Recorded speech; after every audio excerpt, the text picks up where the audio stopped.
ఏపీలో గ్రూప్ 1 నియామకాల్లో అక్రమాలు జరిగాయంటూ వచ్చిన ఆరోపణలపై ప్రత్యేక దర్యాప్తు బృందం ఏర్పాటైంది. సిట్కు సిఐడి చీఫ్ రవిశంకర్ అయ్యనార్ నేతృత్వం వహిస్తారు. ఇంతకీ గ్రూప్ 1 నియామకాల్లో ఏం జరిగింది? ఈ వ్యవహారంపై హైకోర్టు ఎలాంటి ఆదేశాలు జారీ చేసింది? ఇప్పుడు నో కాస్ట్ కాఫ్ సిరప్ తో 60 రూపాయల విలువ గల ఇన్హేలర్ పూర్తిగా ఉచితం. దెబ్బకి దగ్గు జలుబు మాయం. ఆంధ్రప్రదేశ్లో గత ప్రభుత్వ హయాంలో జరిగిన గ్రూప్ 1 నియామకాల్లో అక్రమాలు జరిగాయనే ఆరోపణలు వచ్చాయి. దీంతో హైకోర్టు ఆదేశాల మేరకు ప్రత్యేక దర్యాప్తు బృందాన్ని ఏర్పాటు చేసింది ప్రభుత్వం. 2018లో గ్రూప్ 1 నియామకాలకు నోటిఫికేషన్ విడుదలైంది. అయితే తర్వాత వైసీపీ ప్రభుత్వం వచ్చాక నియామకాలు జరిగాయి. అయితే డిజిటల్ వాల్యుయేషన్లో అక్రమాలు జరిగాయనే ఆరోపణలు వచ్చాయి. ఈ వ్యవహారంపై విచారణ జరిపిన ఏపీ హైకోర్టు ఈ నెల 11న కీలక ఆదేశాలు జారీ చేసింది. మూల్యాంకనంలో అక్రమాలపై విచారణ కోసం ప్రత్యేక దర్యాప్తు బృందం సిట్ను ఏర్పాటు చేయాలని ప్రభుత్వాన్ని ఆదేశించింది. కేసు దర్యాప్తులో రాష్ట్రం వెలుపలి ఫోరెన్సిక్ నిపుణుల సాయం తీసుకోవాలని సూచించింది.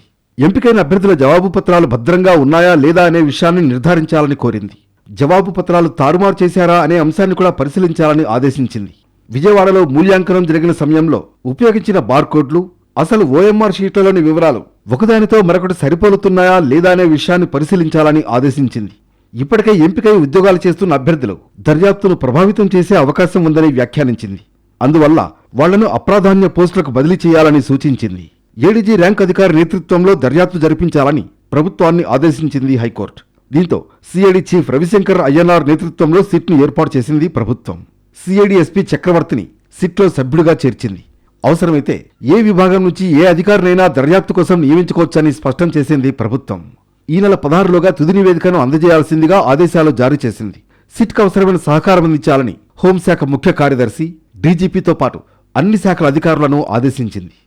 హైకోర్టు ఆదేశాల మేరకు సిట్ ఏర్పాటు కావడంతో గ్రూప్ 1 నియామకాల్లో అక్రమాలపై దర్యాప్తు ప్రారంభం కానుంది.